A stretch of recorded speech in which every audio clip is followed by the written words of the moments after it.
Welcome again. Today, January 15, as some of you may know, is Martin Luther King Day. It is the day that Reverend Dr. Martin Luther King Jr. was born.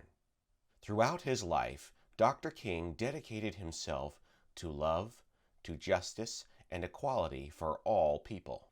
He recognized the injustices and harm that were being inflicted on groups of Americans, particularly African Americans like him. And he, his family, and his supporters were willing to do what was right and what was necessary to achieve the dream of freedom. He showed us that we people have the power and capability to be the change we want to see. And right now, with all the conflicts, mistrust, and apathy in the world, his messages are as critical today as they were during the Civil Rights Movement. One of those changes must be in the direction of diversity, equity, and inclusion. However, as Dr. King once pointed out, dreams like freedom, as well as what I just described, will not come voluntarily. We must keep working for it and pursuing it. It is up to us to achieve them. The Sustainable Scoop's upcoming project on the Native American flute aims to stir and create an opportunity for more than just change. Martin Luther King recognized the kind of internal harm that mistreating people who are physically, intellectually, or financially different can cause. This is evident in his letter from the Birmingham jail in 1963.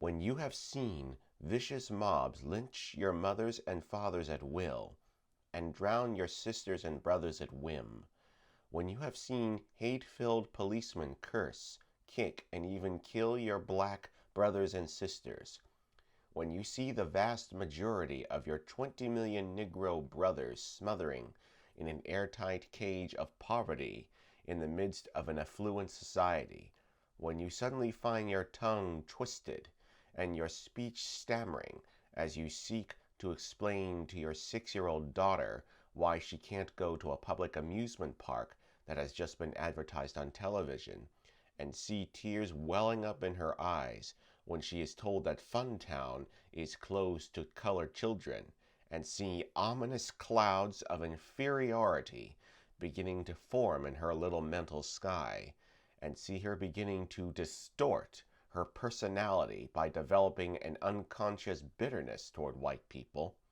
when you have to concoct an answer for a 5-year-old son who is asking, "Daddy, why do white people treat colored people so mean?" When you take a cross-country drive and find it necessary to sleep night after night in the uncomfortable corners of your automobile because no motel will accept you, when you are humiliated day in and day out by nagging signs reading white and colored, when your first name becomes nigger, your middle name becomes boy, however old you are, and your last name becomes John, and your wife and mother are never given the respected title Mrs., when you are harried by day and haunted by night by the fact that you are Negro, living constantly at tiptoe stance, never quite knowing what to expect next, and are plagued with inner fears and outer resentments, when you are forever fighting a degrading sense of nobodiness, then you will understand why we find it difficult to wait. If a person treats another who is different than him or her as a nobody, it can really damage them and make them feel discouraged, unloved, unwanted, and, in time, resentful towards others.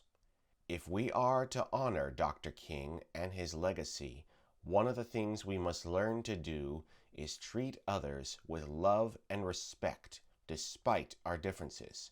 It can be done if we are willing to strive for it. And that is one of the goals that this film project on the Native American flute aims to do, to break down barriers and bring people together. Our appearances, ideas, cultures, and customs may be different than yours, but we are still human. We are determined to achieve the goal of love and equality for all people. Let us embrace each other as brothers and sisters and walk hand in hand toward the future. Join us as we look through the lens of Sustainable Scoop and discover the dream.